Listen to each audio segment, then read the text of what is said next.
has started. Thank you everyone for being here. Thank you so much. So before we start, I'd like to share a few protocols to make this session run smoothly and ensure that everyone has a good experience. The audience, that is everyone here, will be on mute during the running of the session. We would like to provide as noise-free an environment as possible for our speaker. For improved audio experience, you are encouraged to use earphones or headsets. This will help you if and when you speak during the workshop as improved audio experience for everyone listening. The Zoom microphone button is at the bottom left of your screen, which you can click on to mute and mute yourself. Having said that, we encourage that you keep yourself muted during the session so that we can enjoy our speaker's delivery. We would like to see you during the session, and we encourage you to have your camera on. If you're not able to do so, that is fine. If you have to take care of personal or professional items during the club session, you are invited to turn your camera off. Your on-screen activity may be distracting.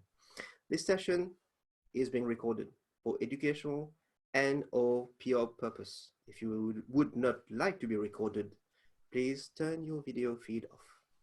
You can do that by clicking on the video button located right next to the microphone button. We also have a view gallery on the top right corner of your screen, which you can click on to toggle between different views. You are additionally invited to use the chat to share your questions and comments. These will be shared with our expert as the session goes along and at the end of the session. Please, please, please do not forget to silence your phones, and most importantly, get ready for an inspiring learning session. Now, about this workshop, well, just give me a few seconds here.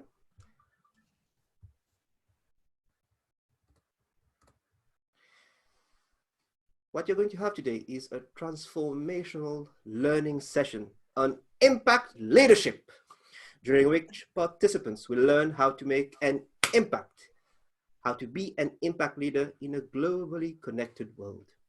This workshop will run for around 15 minutes in terms of presentation, followed by around 40 minutes of moments of reflection, feedback, during which we'd like to hear your thoughts and comments, as well as Q&A.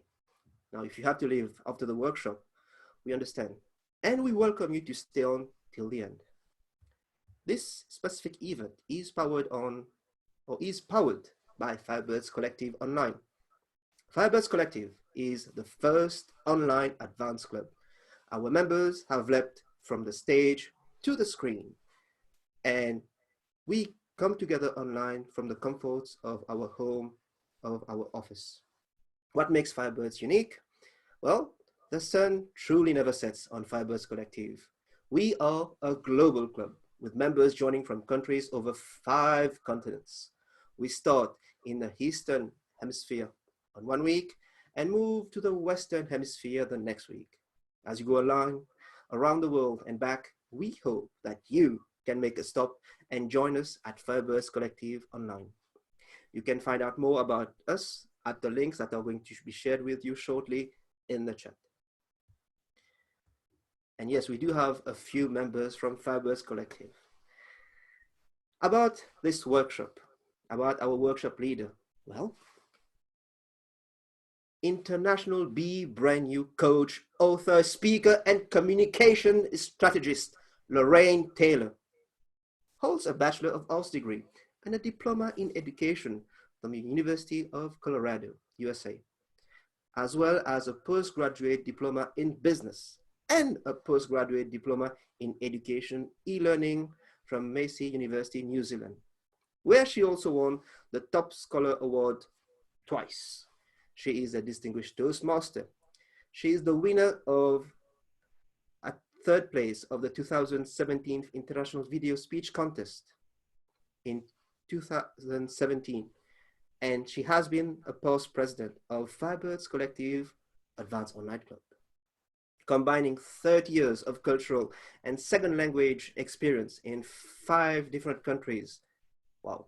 with continual research to understand the rich, diverse global audiences. Lorraine is an expert in guiding people to develop the skills needed to authentically live purposefully and communicate effectively using their knowledge, expertise, and personal stories, today, both face-to-face and online. Lorraine is active as an international workshop presenter and speaker, and has inspired and is still inspiring audiences from around the world, namely the United Arab Emirates, Oman, Bahrain, Russia, the United States, Malaysia, and New Zealand. And she's also an author. Her recently published book, Be Brand You, a personal guide to living the life you desire and deserve, has received reviews from people in 22 countries and growing, as readers each seek to live their own brand you to impact today. Now let's start the transformational learning. Please put your hands together. Please wave crazily. Welcome our workshop expert, Lorraine Taylor. Over to you, madam. Thank you so much, Christian, for that really warm welcome. I think I'm going to get you to be coaching my husband. He would do well to be able to say such praises about me as you have just done. Now, I'm really looking forward to the next hour, and I'm really looking forward to being with each one of you. I know that each one of you are coming in from your own bubble, and I know some of us have just joined online recently. So what I would like to do to start this workshop off is to find a little bit more about each one of you, and we can learn about each other. So if you can, in the chat at the bottom, go ahead and write which country or city that you're logging in from. You can also maybe share something about your bubble. How many people are in your bubble? So go ahead and in the chat, tell us a little bit about where you're coming from. And while you're doing that, I'm going to share with you who's in my bubble. So in my bubble, I'm in Christchurch in New Zealand, and my dog is in my bubble. My bubbles are all split up. My husband, who's a captain with Emirates, he is in his own bubble in Dubai. My youngest daughter has two bubbles, one near me here, and she also has a work bubble. She's on the front line. And my other eldest daughter is up north in the North Island in New Zealand, and she's in her own bubble and her work bubble as well. So Christian, how are we doing there? Can you share a little bit about where is people coming from, and what about their bubbles? The chat is going crazy, Lorraine, but I'm going to try to reply to that question. We have people from actually all over the world. A lot of them are joining us from Mauritius. Thank you, my fellow Mauritians. We have people from Sri Lanka, Batik Kaula, Sri Lanka, people from the UK, from Cheshire, people from Reading. We also have people from Australia, Victoria, and obviously Germany. We have someone from Lebanon. We have people joining us from Nigeria, West Africa. One person is saying, I am alone in my bubble, but have connections to bubbles in Japan, USA, Egypt, UK, New Zealand, and Mauritius, New Zealand, and UAE, as well as Malaysia. Over to you. Fantastic. And if our president is still here from our club, we might have one from Nigeria as well, I believe. All right, that's fantastic. So we've got people connecting all over the world in their bubbles. That's super. So I was talking with my daughter, my eldest one, who's in her bubble in the North Island recently. We're writing a book together, so we've been connecting on Zoom for a couple of years now on a regular basis. And last week, we were having a chat, and Ashley asked me a question. She said, Mom, what's it going to be like in the new normal? What's it going to be like in the new normal? And as I thought about what she said, this is what came to mind. Because I don't think any of us know what the new normal is going to be like. We know we're on this road, and we know that up ahead, something is going to happen, but there isn't really any exit plan for sure how we're all going to get out of our bubbles. And we don't really know what it's going to be like. I really like this photograph here of this man stepping from one rock face to another. And it really signifies to me what's happening in our world right now. He's got one foot on the old normal, but he's leaning forward. And he's already moving forward, just as we are, into something else. But he doesn't have a firm grip yet. And he's moving into that new normal. And I think when we're in those kind of places and spaces, there's a lot of uncertainty. Today, we're going to be focusing on leadership. Now, I know that many of you are leaders. Some of you are inspiring leaders. And there's one thing that I know is that our new normal is going to need leaders, like a lot of leaders at local level, at community level, at national level, in our community groups, in our family groups, everywhere. What I'd like to do now, so we can still get to know each other a little bit, is in the chat, can you share? I know we've all got a little bit of extra time, except those of us that are busy on the front line or working from home.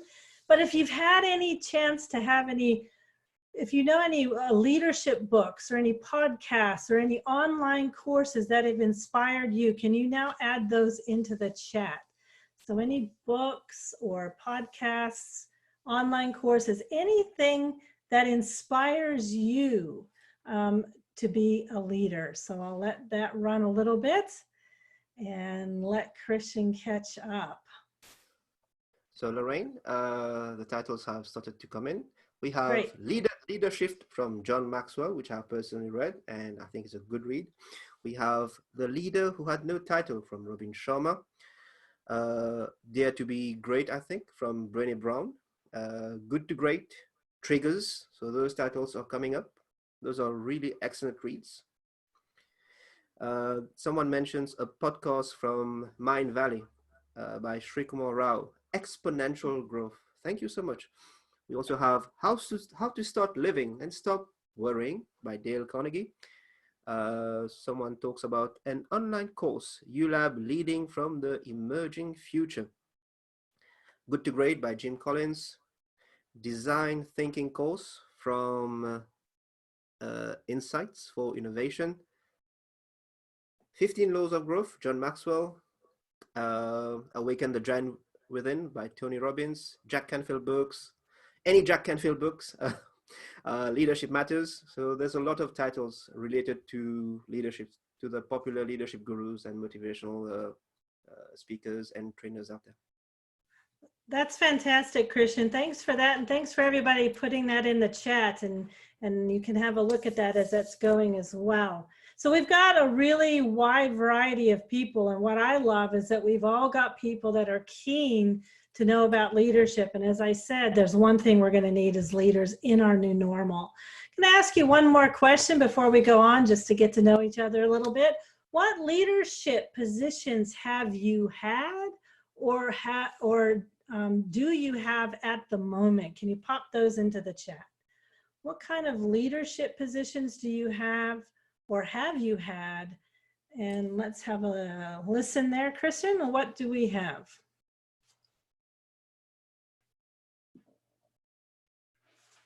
Sure thing. So we're talking about what kind of leadership position we had participants have or have had, right? That's right. Mm-hmm. Founder and CEO of Being Human. It's an NGO. This one is a very proud one. Teacher and mother. I think that's the hardest to have. We have Toastmasters, in Toastmasters, every club officer role and area director. We have company director, member of an NGO. We have head of department. I'm guessing that's at a corporate organization. We have flexible learning leader for the Australian education framework. We have manager and at bonds and guarantees. We have head of math founder and director. We have life and business coach, nice one. Past district director for Toastmasters, manager of legal team for government and department, and they're still coming. We have IPP at Toastmasters. Yes, that's still an important role. A director of Zest Format, an entrepreneur, team leader. We have founder and lead consultant, human capacity development and consulting company. I'm going to end with this one, mothership leadership, founder of Culture of Impact and Prime Institute, and oil and gas program manager. And they are still coming in. Wow, fantastic. This is so how amazing is this really that we have this connection with all of these different diverse leaders, from mothers to district directors to company owners to CEOs.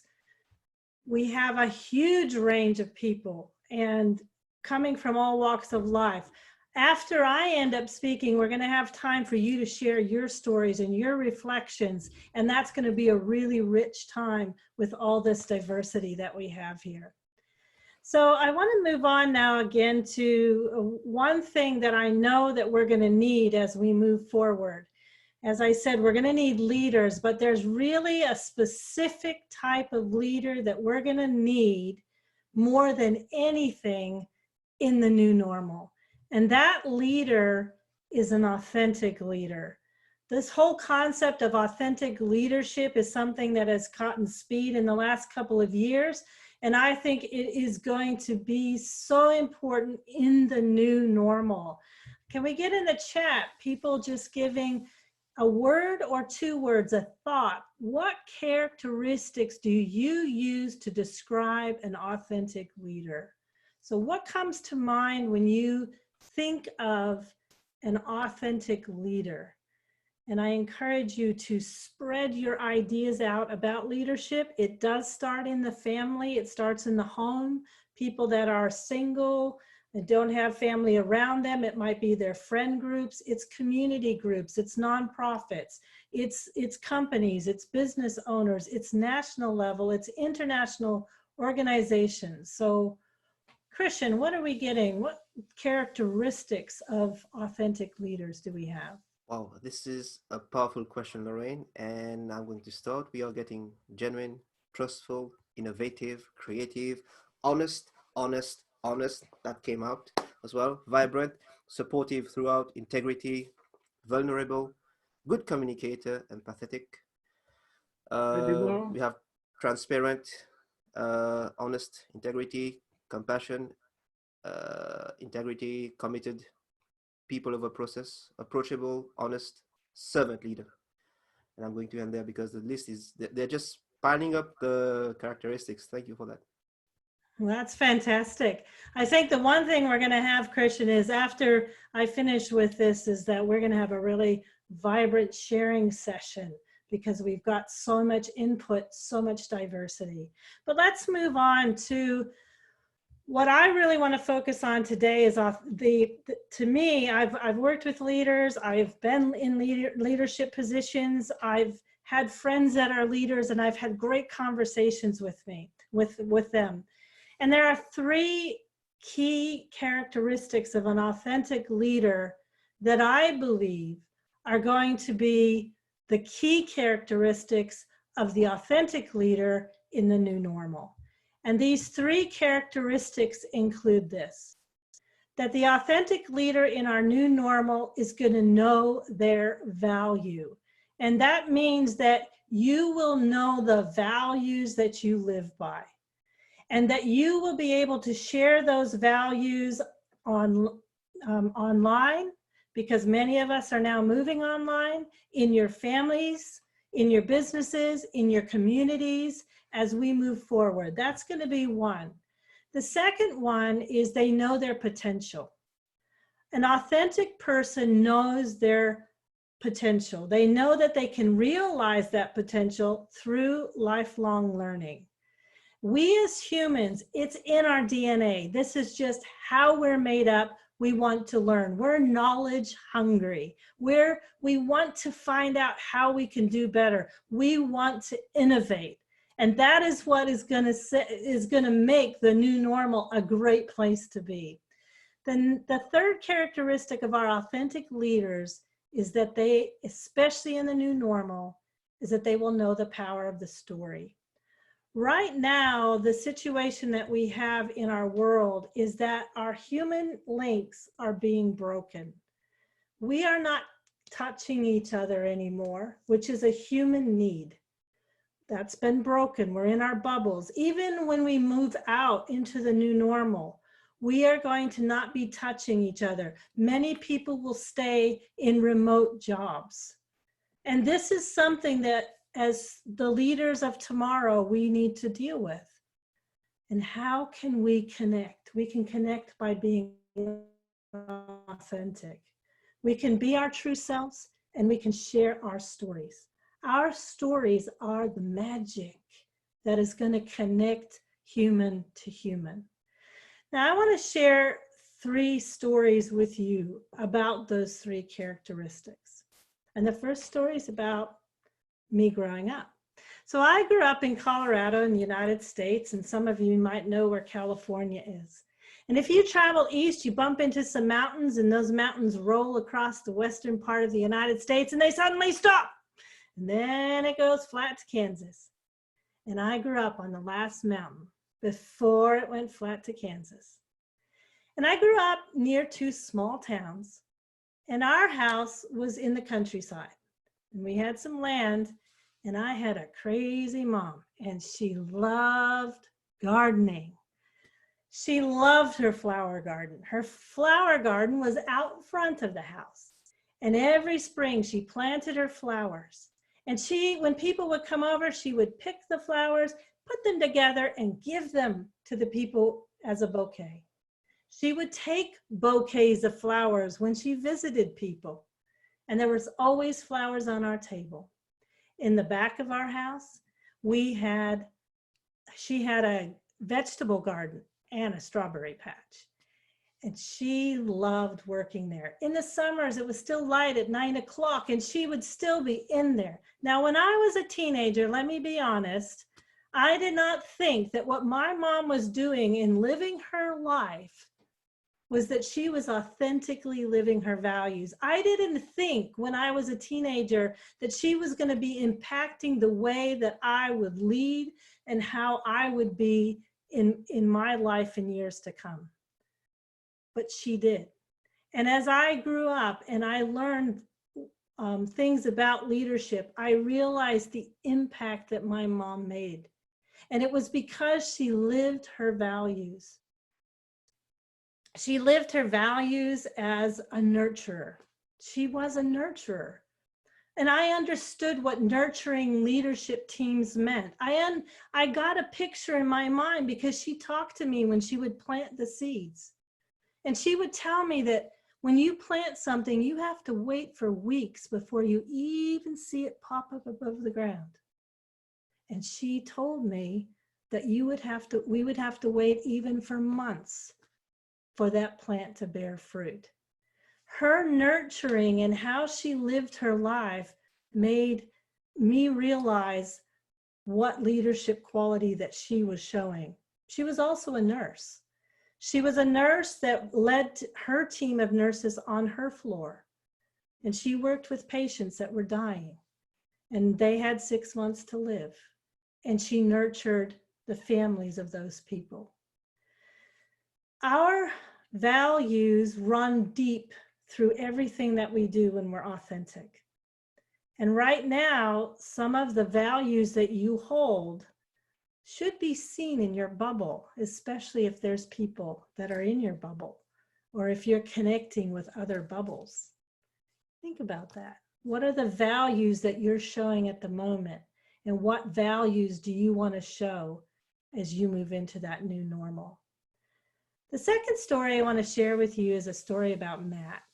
Now, a couple of years ago, I moved into Christchurch. I met some people at some networking events. I'm a coach. I assist people with clarifying who they are, their identity, and whatever position they may be in. And I help them to communicate that. Matt came to me and he wanted me to help to coach him. to assist him. Now, let me tell you about Matt. He had a job up in Oakland, and they had an office down here in Christchurch. He was given a promotion. He moved down to Christchurch, and he had a team of people that he was to work with in a project he was given that he needed to finish in 3 months. But he had never run a team like this before. You see, on his team were 3 people in Christchurch. One of the people was in Auckland, 2 were in Australia in different cities, and 1 was in Japan that was overseeing a few things. And he came to me and he said, I don't know how am I supposed to communicate with all of these people and try to get this team to work together. And so the first point I want to make about Matt is his authenticity of wanting to learn. He sought out someone that could help him get the skills that he needed to deal with this challenging situation. And that's what authentic people do. When I moved to Christchurch a few years ago, I got a coach. I got a business coach, but I didn't need them to help me with my business. What I needed is to have them help me connect with people. I didn't know who to connect with. I didn't know how things worked. I didn't know how people were. And that's what she helped me with. I'm really happy here. There's a lot of people that have shared all of the books that they've read. The new normal leader is going to need ways that they can learn. And the third story is also about Matt, because Matt came to me, as I said, to how is he going to get this team together to work. And so we did a strategy that I use called story mining. So I told him, you need to tell stories. And we started story mining. And I said to him, I said, what do you need to do? And he said, I've just been given a promotion and I need this to work. I need this project to work and I have to figure that out. And I said, well, what's the first thing you need to get this project to work? He said, I need this team that's scattered all over the place to work together as a team. So we started some story mining. And I said, tell me any story you've got about working together as a team from your childhood, from any community group you've been in, from any work situation. And I'm going to share with you the story that Matt told to this team, 3 in Christchurch, 1 in Auckland, 2 in Australia, and 1 in Japan. Matt started off and he said, I've got 2 sons, and I'm going to tell you about my 8-year-old. My 8-year-old loves rugby, and he is on a team, and I love watching him play.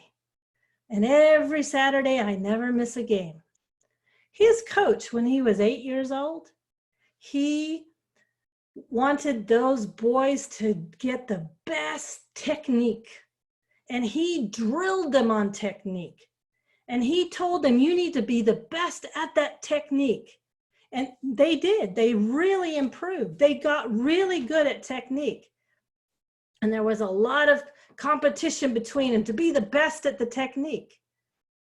During the season, they won the first game. They won the second game. They won the third game. They almost lost the 4th game. And they lost all the games till the rest of the season. The next year, the same boy was 9 years old, and he got a different coach. And his coach said to the boys, I want you to be really good at technique, but what I really want you to do is to help each other learn how to do it. And Matt, who would stop by at the practices, would notice after practice, sometimes the boys would stay and they would be helping each other out after the coach had left. Now, interestingly enough, they lost the first game. They lost the second and the third. They lost the 4th game, but they won every one after that. And when Matt finished his story, he didn't have to say to the people on the Zoom coming in and the 3 people in Christchurch what the message was. You know what he said? He said, okay, we've got this project to do.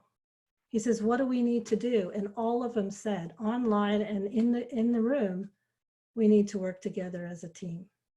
And that's the power of the story. They never forgot that story. And what it did is it connected him with those people. They found out about his values. He was a father. He loved his children. They found out about things about him. And as the team went on, they began to share stories with each other. And those were the messages.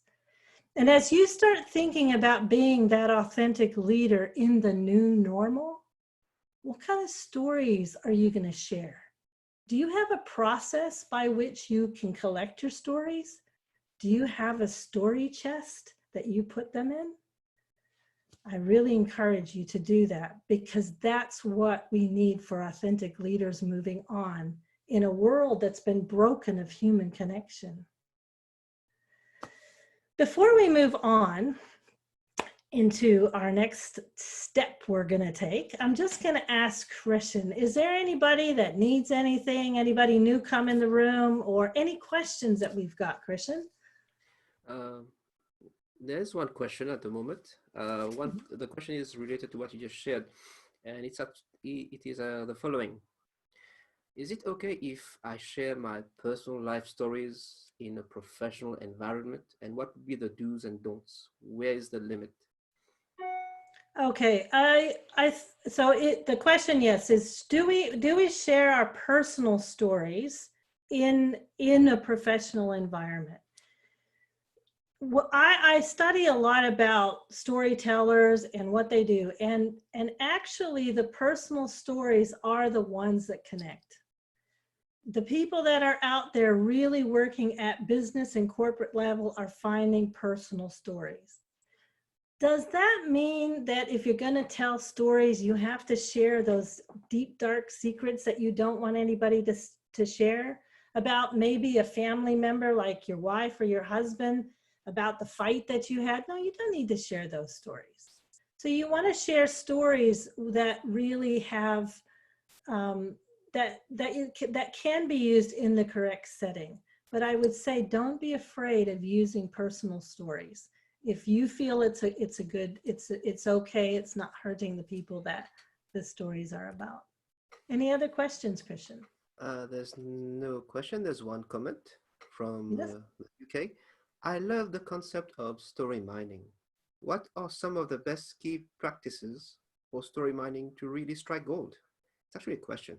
Sorry about that. That's a great question. The way that I do my story mining is I have a process. I do it all the time. I do it every morning when I go for a walk. I have everything set up on my Evernote, and I take my phone with me. I go to the beach, I walk my dog, and I have a process. You can do it using Evernote or anything. And as I'm walking along, I'm thinking of something, especially if I have something I know I'm going to talk about, I will think about, well, what is the message? And then I'm walking along, I'm thinking, and then I record it. I record the audio of it. And then I put it away, it's in a template. And then once every couple weeks, I go through that and I add any ideas to it. I tag it. And so that when I need to give a presentation, I just look for the tag like team building, and I can find all of those notes that I have, and then I can develop my stories. Once a quarter, I spend a couple of days just filling in all of those stories. So there is quite a process, and you do strike gold that way. All right, let's carry on here. And we're going to now move into the next one, and that is where I want us to take this step from being an authentic leader to an impact leader. Authentic leaders are great, but our new normal is going to have a lot of pain points. It's going to have a lot of challenges, and we need leaders that are going to make an impact. Impact leaders are first authentic leaders. They live their values. They are lifelong learners, and they share their messages through the stories that they tell. And these all connect us as humans in the most authentic way. So for me to best explain what an impact leader is just to tell you another story, really. And this story, I need to back up 4 years to 2016. Now, in 2016, history was made. in March of 2016. Toastmasters International was about 95 years old, and it had made a decision that they would allow online clubs. And my club, Firebirds Collective, Advanced Online Club, was the one that was the first advanced club to come into existence. We had a charter president, and then in July, I was elected to be the president.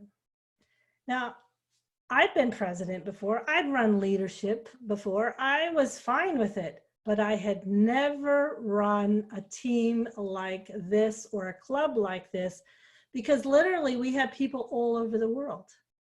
And no one had ever done this before. So there wasn't anybody I could ask. And there was a lot of pressure that we would succeed because we were given a chance and we wanted to succeed. But the challenges were great. I never met any of the people face to face that were on my executive team. We had a hard time meeting because when it was day for one person, it was night for the other. We had to figure out all these new systems of how we were going to work. Around October, we had our first business meeting, and I remember being in that meeting, and it was crazy because I'd run business meetings before, but it was always with somebody in the same company, so we were all kind of the same, or the same club in the same country, so we all kind of had the same idea.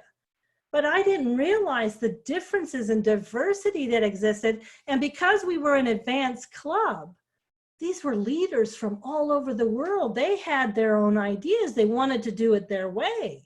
They thought they had great ideas.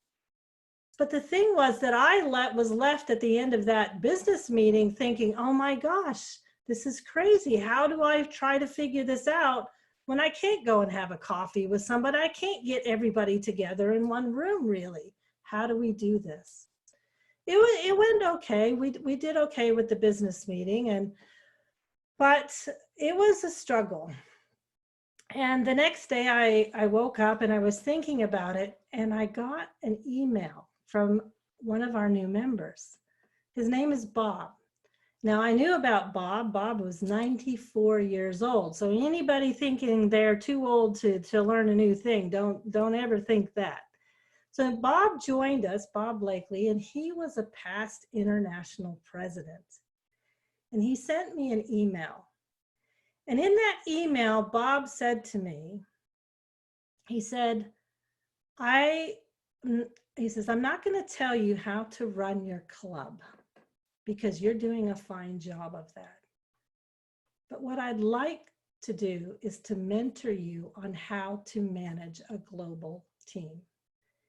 And I was so touched. I was like, oh my gosh, in my life, I would never have a chance to connect with someone like that. I wouldn't even think I could ask somebody like that to help me out. And here he was, and he mentored me on how to run a global team. Now, Bob was a leader, a great leader in our world. In 1940s and the 1950s, he was a sergeant major with the U.S. Marine Corps, the highest enlisted role he could have. He had a master's degree from Berkeley in architecture and business administration. He led over 60 construction projects as a manager with the Army Corps of Engineers.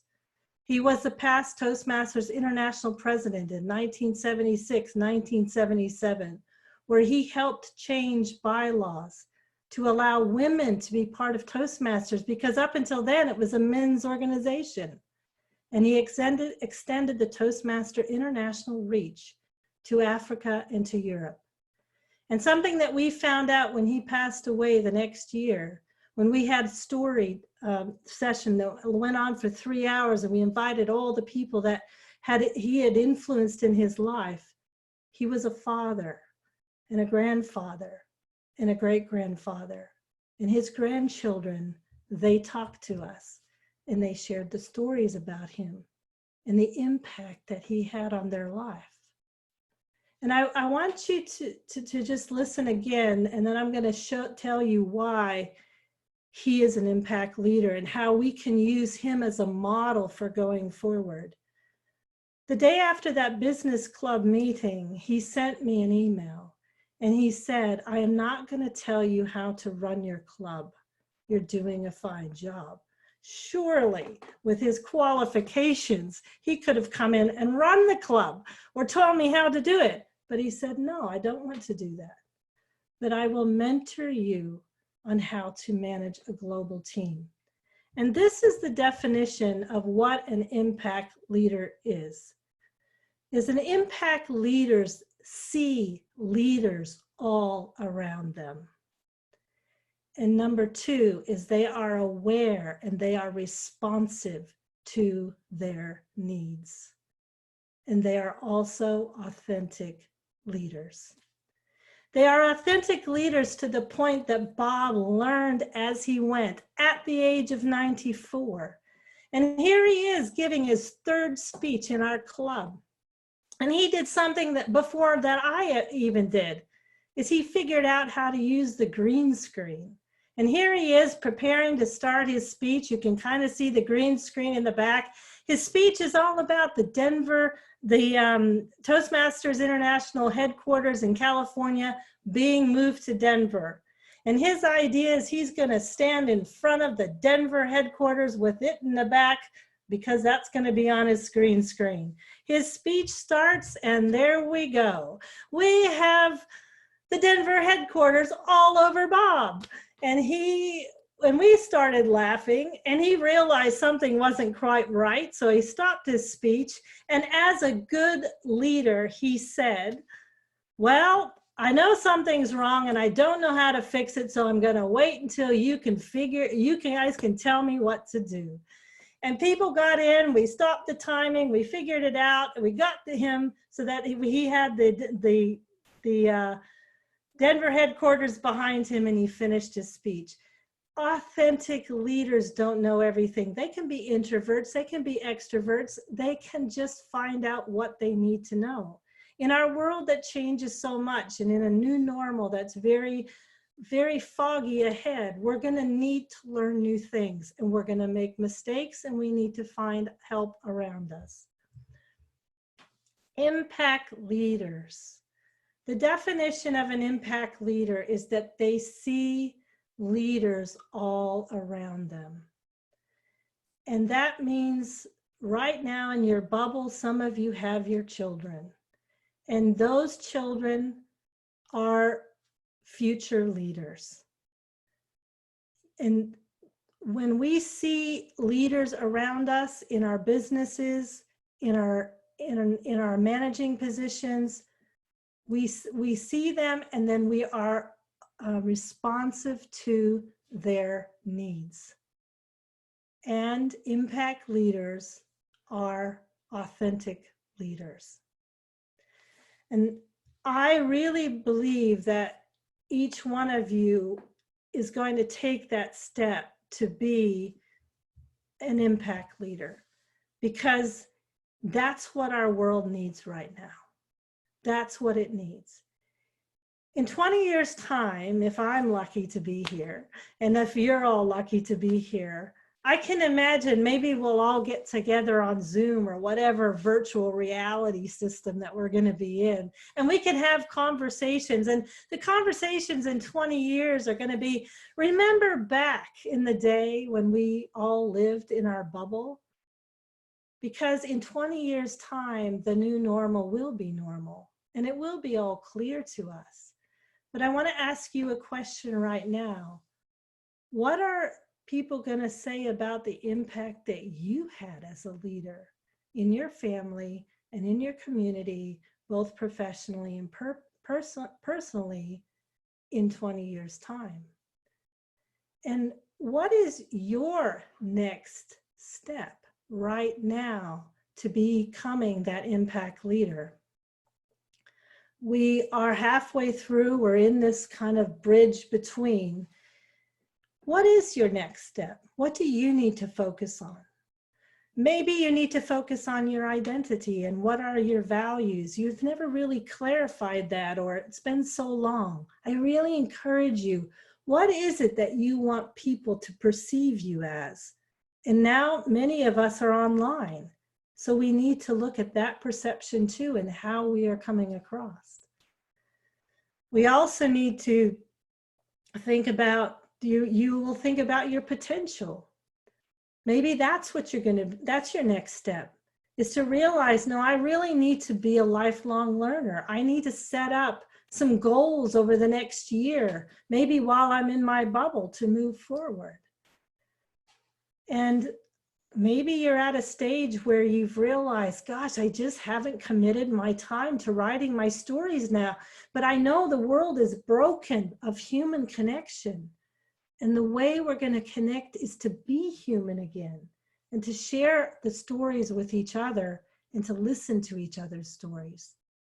And maybe you're already ready to make that step and to be an impact leader, to recognize the leaders that are around you and to be responsive to their needs. Before I finish, I am a teacher by trade. I am a coach. I can't help it. I want to give a little bit of advice. As I sit here and look at this picture with you of the man that's halfway between the old and the new normal, leaning forward, I want to share with you, leader to leader, a couple of things that you really need to be wary of at the moment. This can help you personally, and you can help other leaders as well. When we leave something old and we move to something new, it's a big change for us as humans. And there's something that needs to happen, and it's called grief. And you might feel it yourself. Grief has stages. Grief has stages where you might end up feeling really sad. You might cry. The next stage is you might feel angry. You go through stages. I want you to be aware, leader to leader, if you feel that inside of you, look at maybe that you are going through the stages of grief. Recognize it. It's not the end of the world. You'll get through it. It's normal. And recognize it in other people too. If you are leading teams, look to see if they might be grieving and saying, oh, I just want it to be like it was before.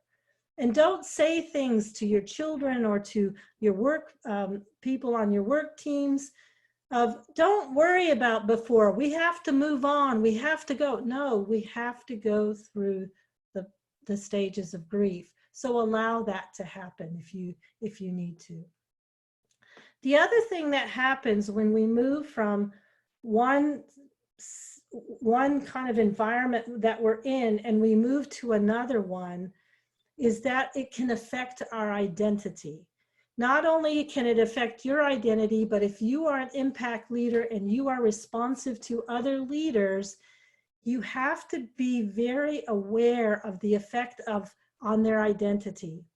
If someone's old job is to have been a leader in a company and his new normal is to be unemployed, that is a huge issue. If you are around people, if you have friends, know that the effect on your identity can really happen. In that case, go back to helping someone or yourself. What are my values? How can I upgrade my skills? I'm living my story. Let me write it down so I can share it with others. So have a think about that. And just never, ever forget in our new normal that we need human connection. So there's a lot of things. I could spend another hour talking about that.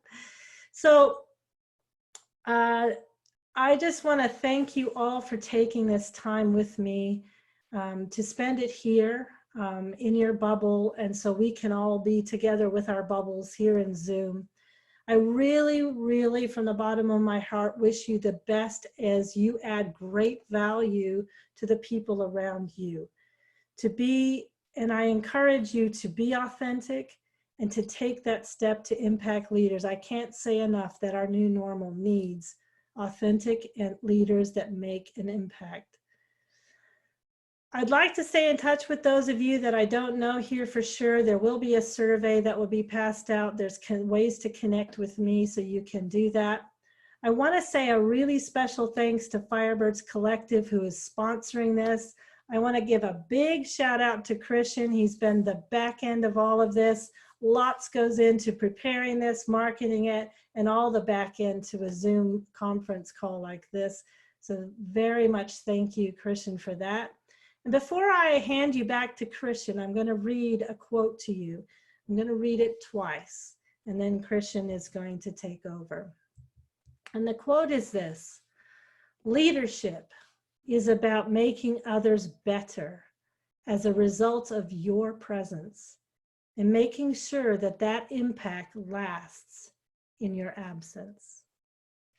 Leadership is about making others better as a result of your presence and making sure that that impact lasts in your absence.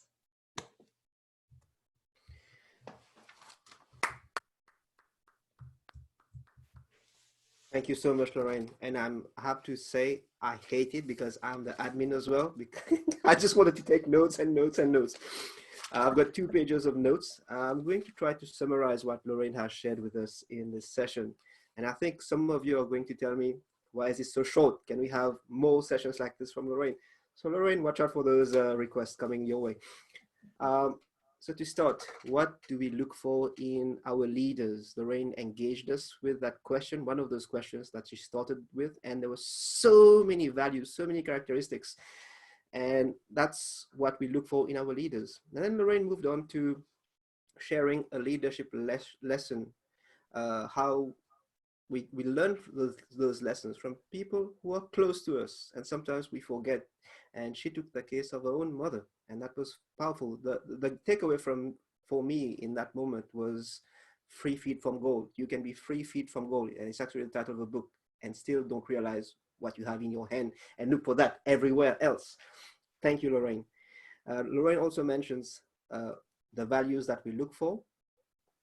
Are we showing those values? And what do we really want to show as a leader making an impact to our team, to the world? Lorraine recommends to use stories, to mine those stories, have your story chest, have a story file, and keep updating those files.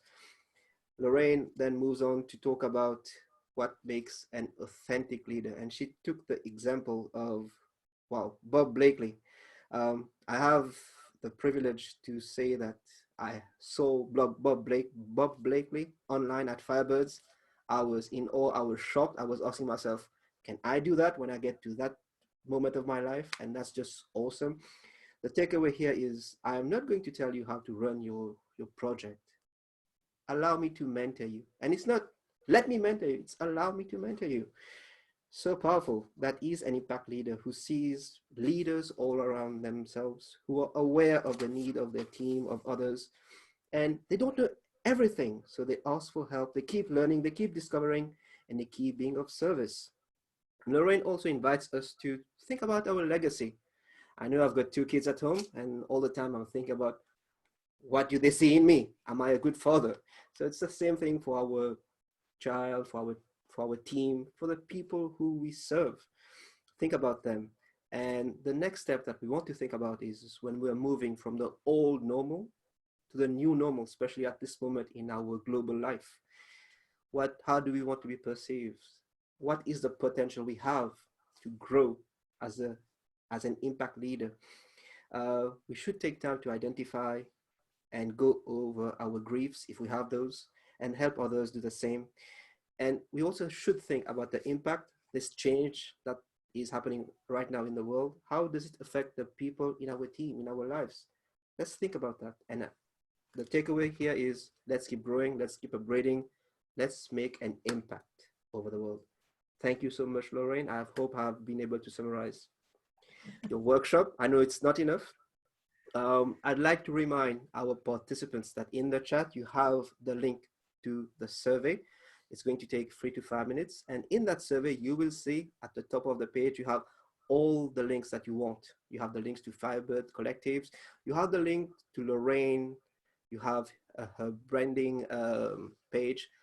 If you haven't done that already, I strongly encourage you to have a go at Lorraine's book. I bought the soft copy. I'm actually waiting for Amazon to start the shipping to Mauritius to get the hard copy. It's really worth it. because it's so simple. It explains to you how to brand yourself, and and each chapter ends with work items for you to go over, and you can go back to those chapters at any moment. And every time you read that book, there's new stuff coming up. That's an awesome book. I'm not selling here. I'm just telling you my experience. So thank you, Lorraine. And now we move into the Q&A segment, but this is also a segment where you're welcome to share your comments, your feedbacks. And before I invite the participants to do so, I'm going to set to Lorraine some of the questions that a few participants have been posting in the chat. So may I, Lorraine? Yes, go ahead. Yeah. All right. So the first question that I have for you is from CPD M. So the question is the following: when building our own website with the purpose of personal branding, do we share personal stories on that website? Okay, so kind of, again, it's the connection of having a human connection to someone. And we have seen in the past, you know, as it's been moving, especially with our world and our connections through technology and communication going global, that what we're finding before this all happened was that people were getting disconnected from the human, because if they're not in the same room, they might be meeting people online. They might be finding somebody, for example, on a website or something like that. So the whole concept of this personal branding and moving into connecting with people is to create that human connection again.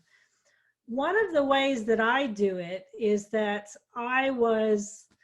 it's another story, it will take too long, but my daughter told me I should start vlogging about 6 years ago, so I did.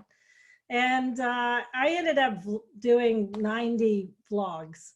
And in the About Me section is a link to those 90 vlogs. So I don't go out and just like splatter my personal life all over my website, but I do have the human element in there. And people can go there and they can kind of just get to know me.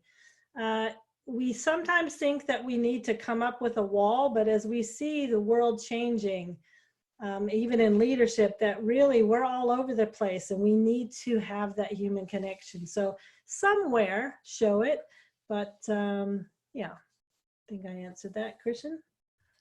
I think you did, madam. Next question is the following, and this one is from Bianco from Mauritius. While I understand that the authentic leader has to bring value and realize his own potential, I'm not able to link the sharing of the story with to whom should I share the story. So it's the sharing of the story with to whom I should share the story. I think one of the things that you'll find that I have found with authentic leaders, and we can look at it from the micro version of the family, and we can look at it at a greater scale in the corporate world, and we can look at it as to how even marketing is done now. It's all done through stories.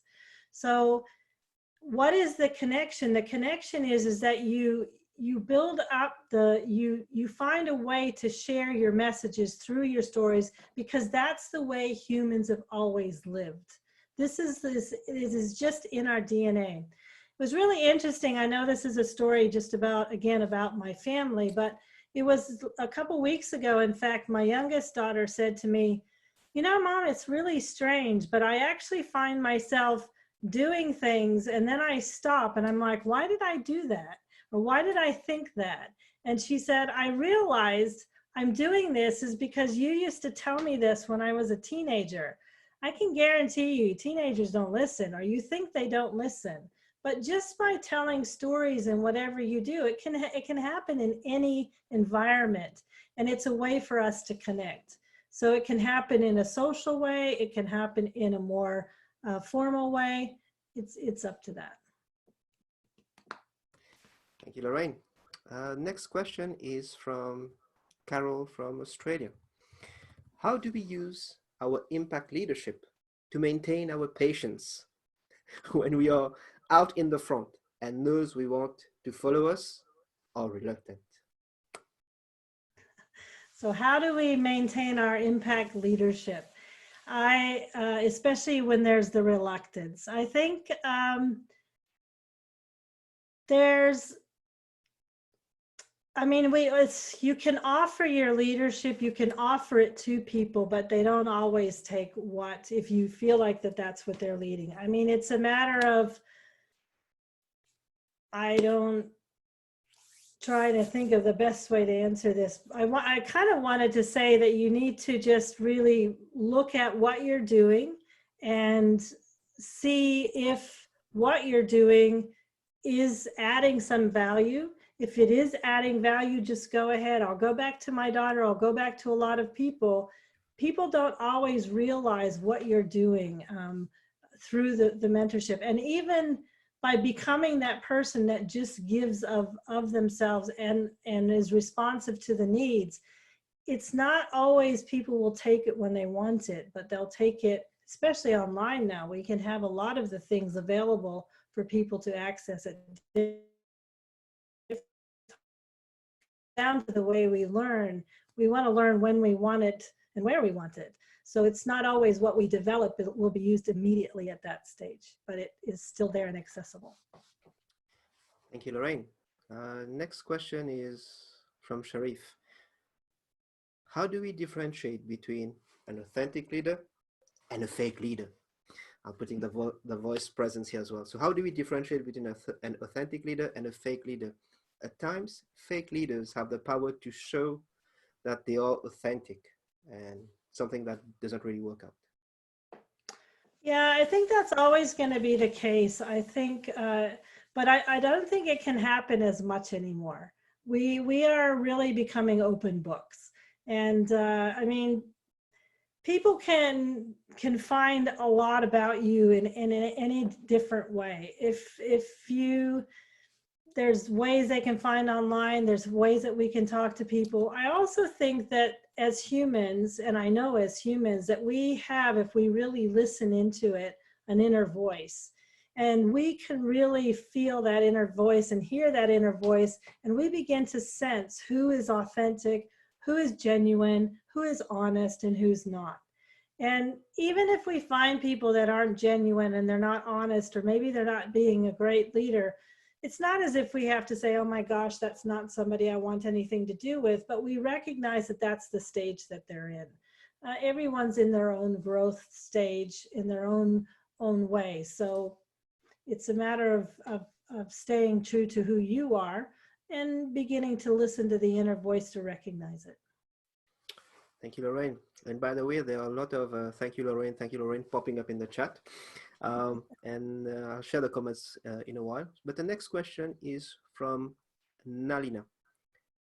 How can we lead at middle management level in organizations where team members are competitive or confrontational and refuse to collaborate because of the structure of the organization and their own goals, which are individual oriented and not team oriented? So would you like me to repeat this question? It's quite a long one. Yeah, go ahead. So how can we lead at middle management level in organizations where team members are competitive, confrontational, and refuse to collaborate because of the structure of the organization and goals, which are individual oriented and not team oriented? It's always difficult to be working in a situation that is not the one that perhaps is conducive to the best leadership. The best advice I can give is actually to be a lifelong learner. So that means to really seek out people that can help you with the very specifics. This isn't I can't answer this in a few sentences, but I can say there are people in this world that you can connect with online, that you can get coaching from, that you can join mastermind groups, you can get with people. I have a lot of conversations with people about leadership all the time. You can start up a group, you can join a Facebook group, you can find places where people deal with this at that specific middle management. It is also human nature for humans to be difficult, and it is personalities that we have to deal with. it's a matter of our own growth. I would see it as an opportunity for you to grow and to figure that out. Thank you, Lorraine. And Nalina, on a personal note, I think you want to check out the book The 360-Degree Leader from John Maxwell. That may help you start with your process with middle management, so leading from the pack. Excellent. We have a question from Sid from the UK. In the new normal, the bubble will be mostly online. How can we maximize the reach of our leadership through this virtual bubble? How can we maximize? I'm not sure what is meant by maximize the reach of leadership. So I'm going to ask Sid, would you like to unmute yourself and explain your question, please? Yep, sure. Thank you, Lorraine, for your great insights, and thanks, Christian. I just wanted to say that because of this virtual bubble, do we maximize out the reach of our leadership through Facebook groups? Do we use LinkedIn? What platforms can we use the most? Because in the current, well, in the old normal, as I would put it now, we used to go to Toastmasters, we used to approach people through different, it was word of mouth, but in this online bubble, I'm not too sure how things will go. And I just wanted to gain your advice and insights on how to best transcend, maximize the leadership and leave a legacy that you have mentioned. I think, but that goes more with how we build our own brand and how we expand that. To be honest, if you look at the growth of any businesses, I work with small business owners, the growth of any business, you look at the impact that people have, it really goes down to human connections. And people will even tell you, even small business owners will still say it's the human connection that's going to grow your leadership, or it's going to grow your presence, I would say, more than your leadership. I made a decision when this bubble started and I got in my bubble that yes, I could be out. I do a lot of workshops anyway. They're private with different people, and I could hold all these online and I could have all these groups of people coming in doing more of this type of thing.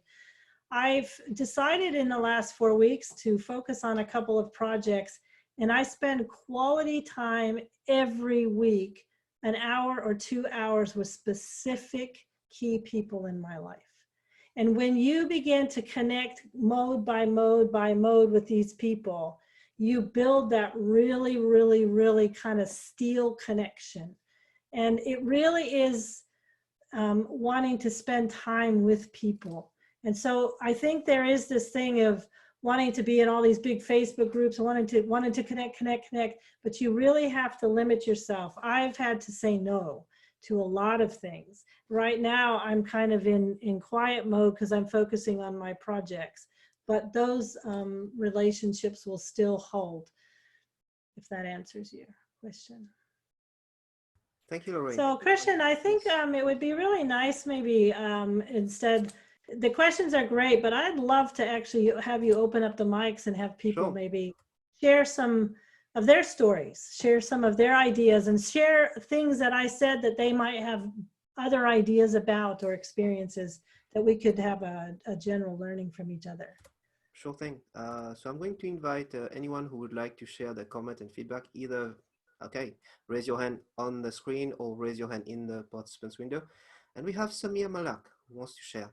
Over to you, Samir. Thanks, Christian, for being such a gracious host and conducting such a smooth session. And Lorraine, the content is incredible. I mean, I feel myself growing here. My particular story that I'd like to share, I think might touch on one of the participants' questions about what level to share in a professional environment. In promoting my online advanced club at work, I decided to share a personal story about how I got a promotion from assistant vice president to vice president.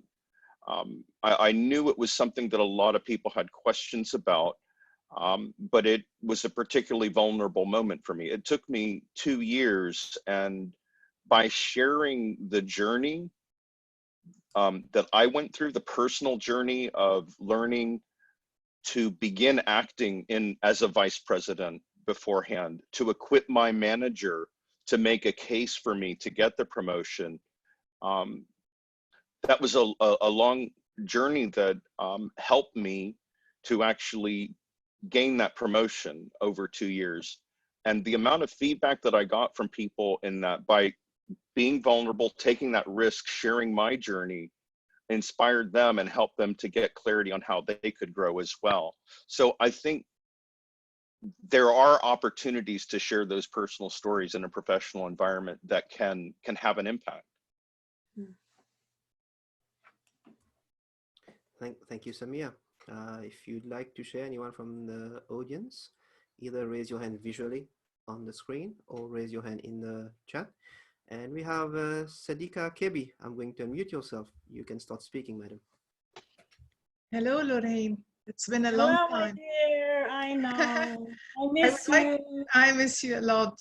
I would like to share with you that Lorraine is my mentor and still is my mentor. And she coached me until I discovered my real identity, which is the storyteller. And I've been following this path like for 3 years, is it? Or maybe more? More. And I'm so grateful because I was all over the place at the beginning. And I would like to share a story which I went through or experienced during the revolution here in Lebanon. We've been going through a revolution since October. Now, of course, we're locked down. We cannot continue, but we're doing this online if you want. But at some point, everybody in the community started sharing. We went to the squares where they raised and set up tents where people would share their knowledge. And we'd see university teachers, we'd see leaders coming from all the place just to share the knowledge. And I thought to myself, what can I share with my community? How can I help them to become better and grow? So I thought about the John Maxwell's. Since I'm a John Maxwell certified trainer and coach and speaker, I got the 15 laws and I went down to those squares with the 15 laws of growth.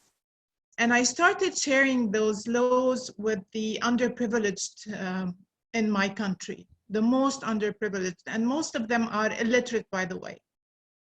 So we started a group of teenagers, and they would wait for me like twice per week to share our thoughts and help them grow. And I noticed a young girl who would pass by every day, and she would stand on the side. She would stay for 10, 15 minutes, and then she would leave. At some point, she approached me and she said, can you see this apartment over there? This is my mother's brothel, and my sister and I work there. And she was 18. She's 18, actually. And she said, I want to grow, and I want to leave this place where I'm confined. And it's her bubble, Lorraine, as you're talking about bubbles. She's been confined since her young teenagehood. And she said, but I'm not allowed to leave that place more than half an hour per day. How can you help me? And without any hesitation, I told her I would come to you. And she was kind of shocked, and she said, would you do this for me? I told her, of course I would do this for you. So people, you can feel that people are ready to change. As a leader, you feel it, and you would serve people to the extreme. So to go and to get to that goal, I've been paying per hour to go into that place and to teach her how to grow. And we started also, I started teaching her how to read and write in her mother tongue, of course. And she said, you are giving me tools to leave this place, and you're equipping me to leave that place at some point. I wanted to share this story because it's something out of the normal, if you want. And now we're going towards the out of the normal. So yes, those stories, and I believe strongly with what Lorraine said, stories are the main connection, and this is how you can reach people's hearts. Thank you for allowing me to share. Thank you, Sadika. Before I move on and invite others to share their comments and observation, I'd like to remind of one thing. We have 15 minutes left for this session to be officially over. It depends on the availability of our expert, if she is able to stay on, because I know she has another event in a few hours, if I'm not mistaken, at Firebirds. Let's see what she says on that. And Lorraine, there are a few more questions in the chat that I collected. Now we can choose to go over them now, or later we can you can provide the answers and I'll share it with the participants. You let me know how you'd like to proceed here. I think one of the things, how about if you ask the question, and how about if we see if other people can answer, because I think we have a very rich, diverse audience here. So no problem. Good idea to engage our participants as well. So here's the first question. Oh, not the first, the next question. How, as a leader, do you manage conflicts, especially as an impact leader? How do you manage conflicts? And anyone who'd like to volunteer and share your feedback on this, you're more than welcome to do so by raising your hand visually on the screen or in the participants window, or just letting me know in the chat, Krish, I want to share. Unmute me. So please go ahead. is there anybody? Does Carol want to share? Carol's my mentor. Carol's my mentor. So yeah, she's my leader. I remember when she came up to Dubai, and I said, I don't want to do any more with Toastmasters. I don't want to do it. And I'm just tired. I just want to be at club level, but everybody wants me to go for area director. And Carol was in Dubai. And I said, I don't know what to do. And she didn't say I should or I shouldn't. She said, do you want to change something? And I said, yes. She said, well, then you need to be the area director.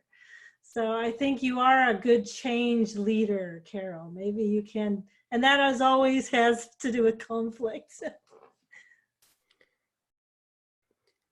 And we have Raj from Mauritius who has raised his hand. He'd like to share his perspective on things.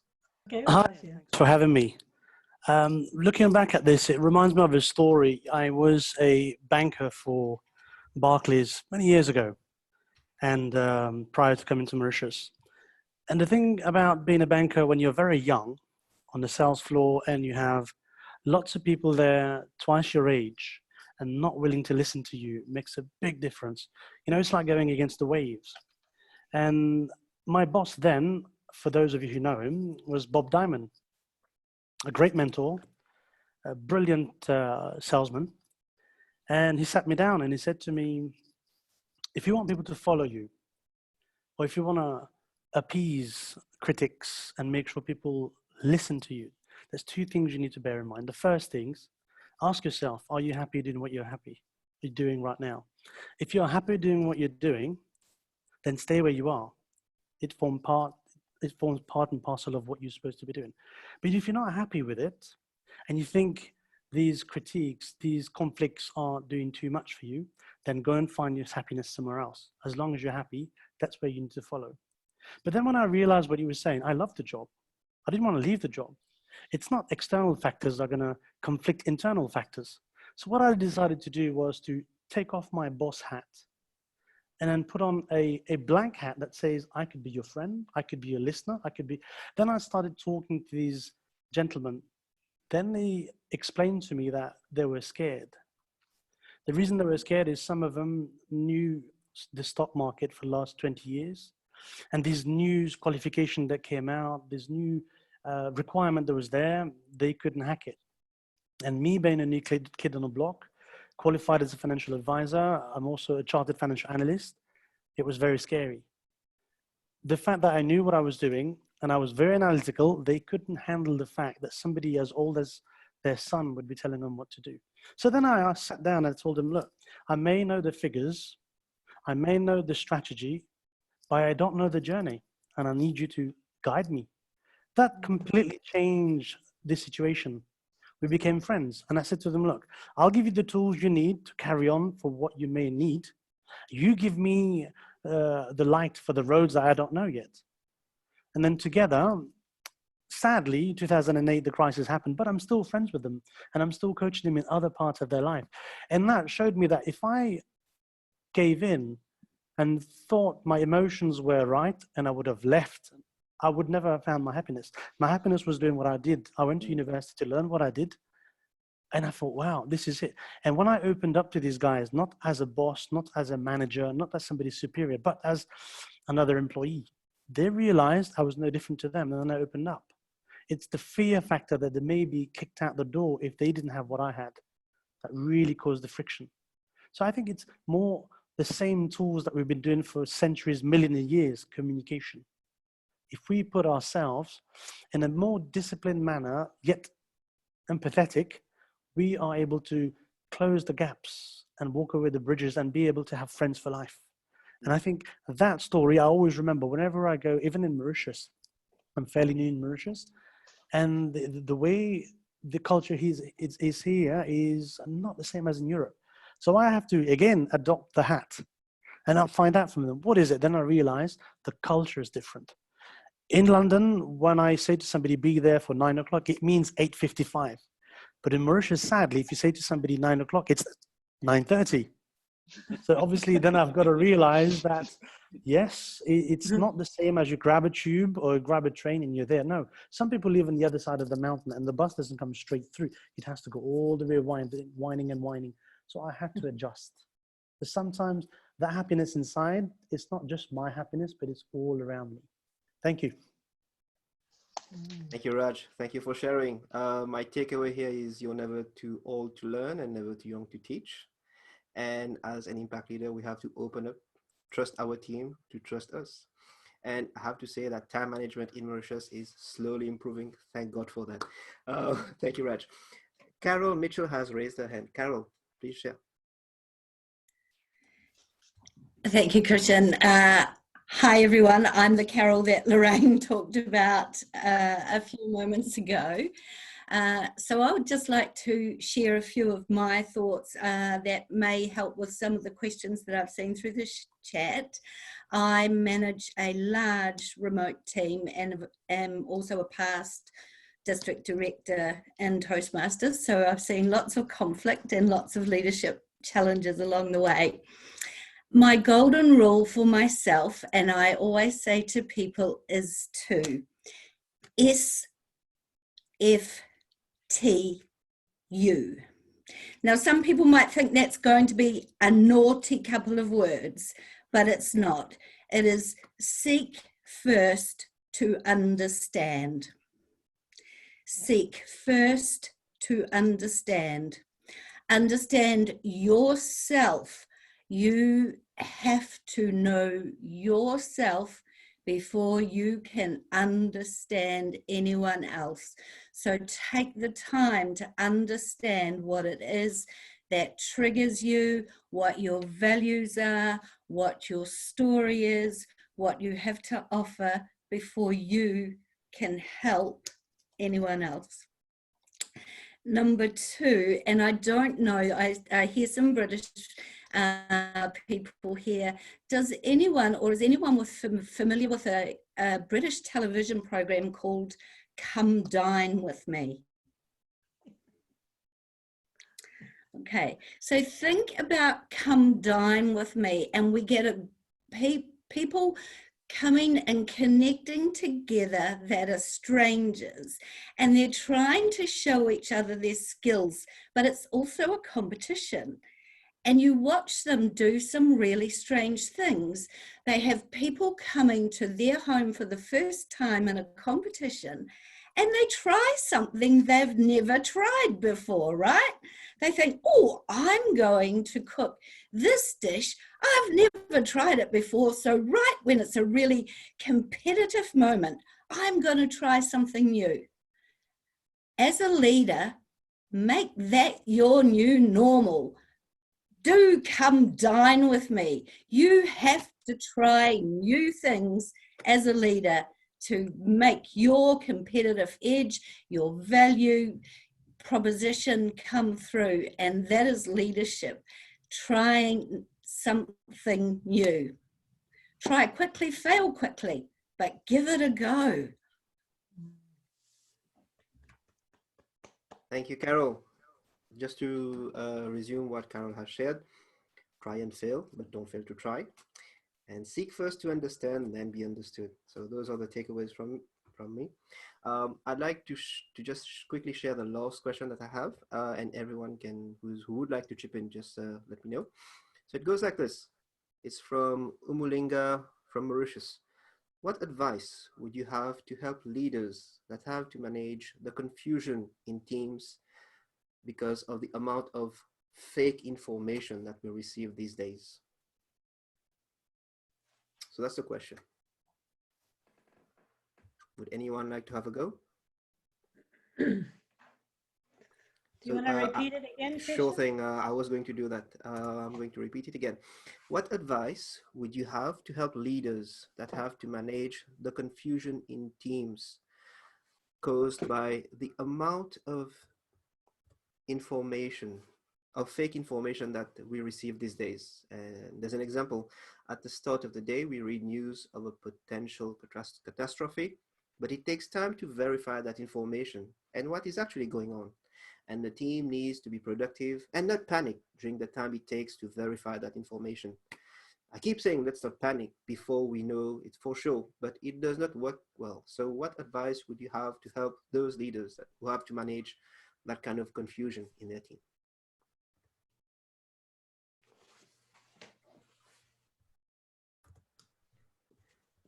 Seek first to understand before you can help others. Oh, that's a comment from OG.